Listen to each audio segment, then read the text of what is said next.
Alright, so now that we're going to start working on the transmission, getting it all disconnected, the very first step, because I always forget it, so I make sure it's the very first thing that I do, is the interior pieces. For me, it's a lot easier than it'll probably be for you guys, because my interior is already stripped out.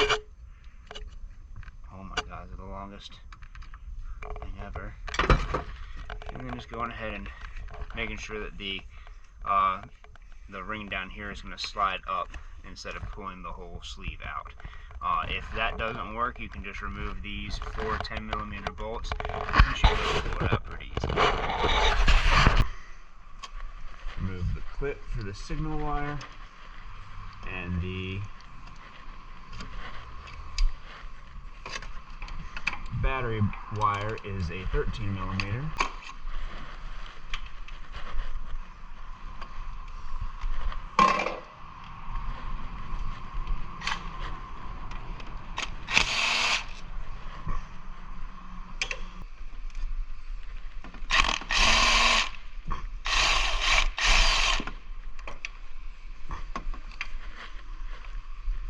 This has a backing nut on it.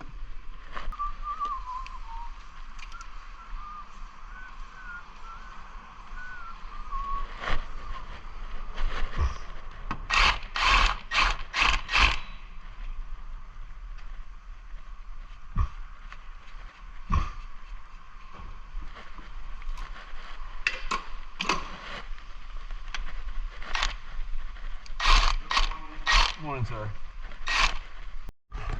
Alright, the next thing we're going to do is start removing the cross members. They're held on, the front one is held on by 3 bolts, 1 19 and 2 17s on each side. And this one right here is held on by a bunch of 12s. And after that, we're going to start removing the, I think Mazda called it the PFP or something like that. It's the support for the rear differential and drive shaft. It's just this big stupid piece of metal. I don't know why they thought this was a good idea, but it's what they did. So we're going to start removing that. After you remove the front cross member, make sure you put the 19mm back in. They support the subframe here in the back, just for safety. They don't need to be like torqued down or nothing, just put in until they're snug. Alright, next we're going to go ahead and remove the exhaust system. These little rubber dampeners can be a pain sometimes. Usually if you just squirt a little WD-40 in there, you can slide them out pretty easy. Don't forget about your O2 sensors. We're just going to unbolt it from the header for now, and we may remove the header down the road. We'll see how much room we have during the removal process. Alright, with the exhaust system removed, let's go ahead and get to work on the PFP. I'm pretty sure it's called PFP. This support for the rear def and the back of the transmission. There are 4 21mm bolts on the front and the rear.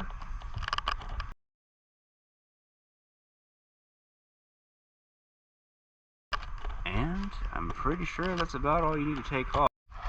Alright, got the PFP removed. I did have to put the front cross member back in to support the back of the engine / front of transmission, just to stop it from moving so much. So the angles were bad, it wouldn't let me pull it out without doing that.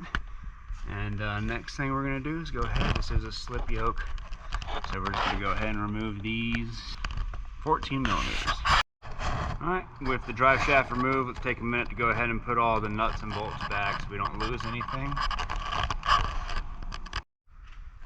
Alright, the next step is to remove the slave cylinder from the top of the transmission. The best tool to do this job is just a 12mm gear wrench. It's just those 2 bolts right there. Boop and boop. And then you should just be able to move that out of the way once you remove this retaining clip right there.